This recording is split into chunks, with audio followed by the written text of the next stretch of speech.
I first encountered Betrayal at Krondor about 15 years ago when it was featured on one of tech magazine Microbit's bonus CDs. I knew nothing about the game, but my older brother knew it to be a game of higher reputation. Alas, when we tried to install it to the family computer, its archaic 1993 technology caused a system crash and we never tried again. Since then, the game was shrouded in mystery in my mind, so when a decade later I found about good old games, I finally bought it. And another half a decade later, I finally have no excuses to not to complete it. I'm Matti Mali, aka Heuristic Actor, and let's look at the first game in Riftware Saga. Well, that's not the official name, but it's clearer that way.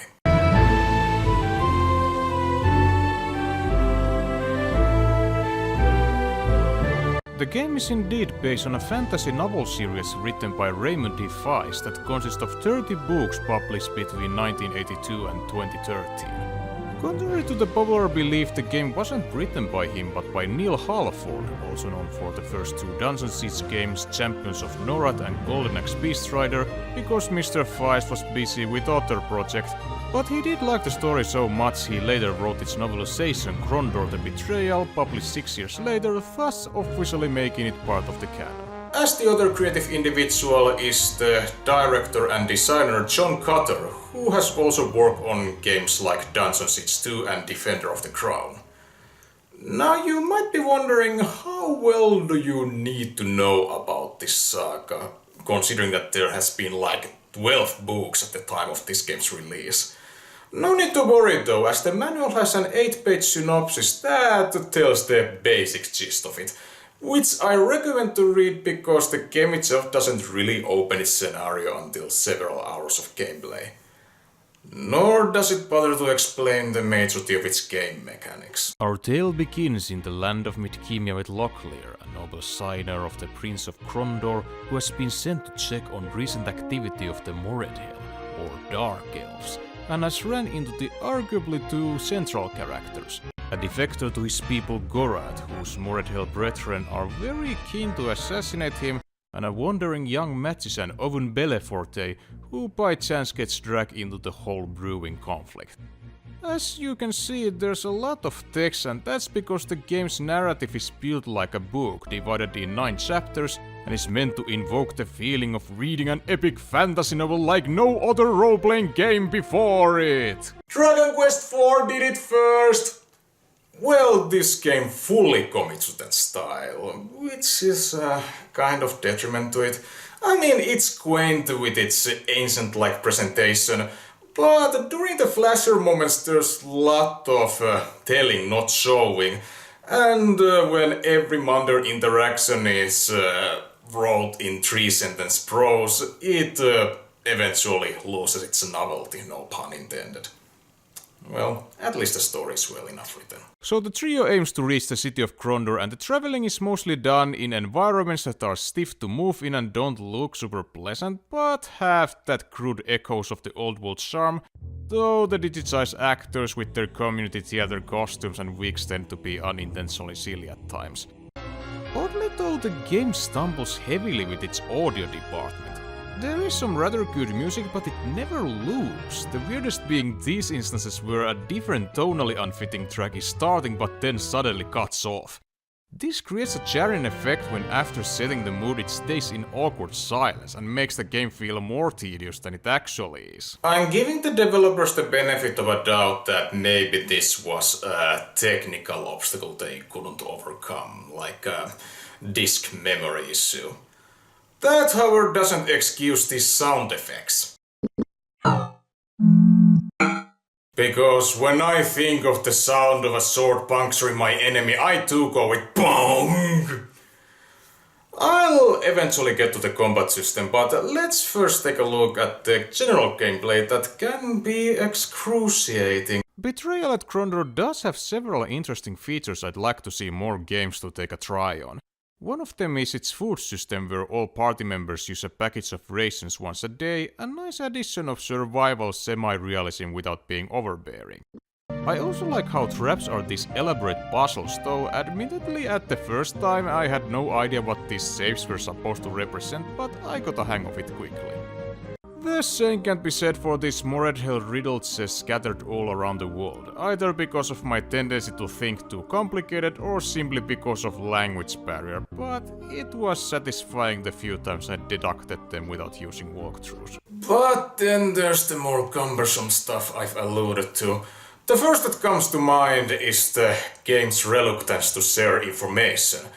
Sure, the beginning of every chapter states the main objective, but figuring out how to reach that objective is an entirely different matter, which is made extra hard with the lack of such modern commodity as quest log. This becomes the most evident soon after the party reaches Krondor and Gorath warns Prince Aruta that the King of Drows, the Moredhell Delekan, who for some reason is convinced that his former master Murmandamus was captured instead of killed during the previous war 10 years ago, is planning an attack against the Southern lands. Therefore Aruta sends Gorath along with his other trusted lieutenant Saynor James, who used to be known as the famous thief Jimmy the Hand, to the city of Ramni in order to investigate the connection between Delekan and the guild of assassin Nighthawks. Oh, and Owen weasels his way in too because he was bored, I guess. However, their contacts have been brutally massacred, so chapter 3 is all about solving the murder mystery and searching for clues. Just to remind you, there is no journal that would help in keeping a track on where I'm supposed to go next or which of the hints relate to mere side missions. Yes, I did make my own notes on paper, but the point is I shouldn't have to do that. But if you thought that was star running, then let me tell you about the combat system. It's built like strategy games where fighters move on grid-based fields, apparently similar to Fire Emblem games, but I haven't played those, so don't quote me on that. So far the game's experimentation with realism has brought some neat results, but when integrated to battles, it just makes things unnecessarily difficult. In order to understand what I meant with my previous remark, I need to tell first about the game's rather unique way of handling life energy with two separate stats, health and stamina, that both contribute to the total hit point amount. Losing stamina isn't bad, but once it gets to health, the character's other abilities start to decrease with it, but getting to 0 doesn't mean death, just near death, and only total party kill leads to a game over. Mages use the mana they need directly from their life force, which cause problems if too many enemies are left alive after your devastating destruction spells, and it gets even more frustrating if they get close to mages who can't then cast any spells. Admittedly, you can exploit these dirty tactics against your enemies as well, but this and a selection of unfairly powerful spells essentially make the combat system way too luck-based. The worst example of this is the climax battle of chapter 5 against 6 Moredhell wizards, who can easily wipe the party in less than 3 turns. It took me 11 tries, and I only succeeded because the AI decided not to use the overpowered freezing spell that has no cure, by the way. And there's a lot of fighting, especially in chapter 4 where Gorath and Ogun have been captured by King Delekan, that cackling maniac. If you manage to survive the 2-level prison dungeon, there's still the harshness of the northern wilds where resources are scarce, enemies numerous, and often 2 numbers against 2 people.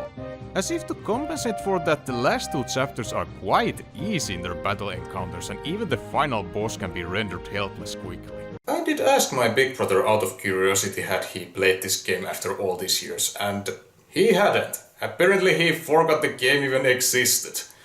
So, by the off chance he's watching this, mun mielestä sä et menettänyt paljon, mutta musta tuntuu, että sulla on enemmän toleranssia tämän pelin kankeimpiin mekaniikoihin, joten sä ehkä voisit pitää siitä. Ainakin se tarina on ihan jees. And that same to the rest of the world, Betrayal at Krondor, while intriguing, is a rough sit. If this game was a human, it would be a typical medieval king.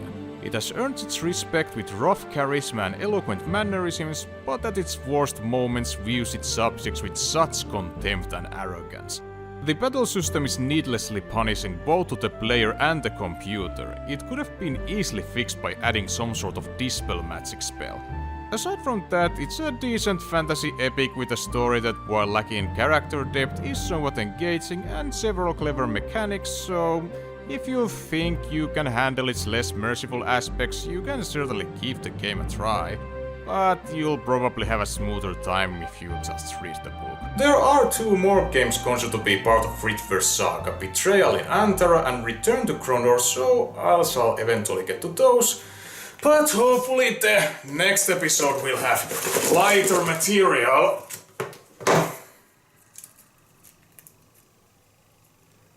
Well, I'm not sure, but I guess it will be interesting. Until then, thanks for your time. In the north of Moradel are vicious to a man. Get too close, they'll run you through any way they can. But no, at night the kingdom's safe with warden at the pass. But count your piggies, by the dawn the soldiers lose them fast. They squeal with joy and owing to light, these piggies of the realm.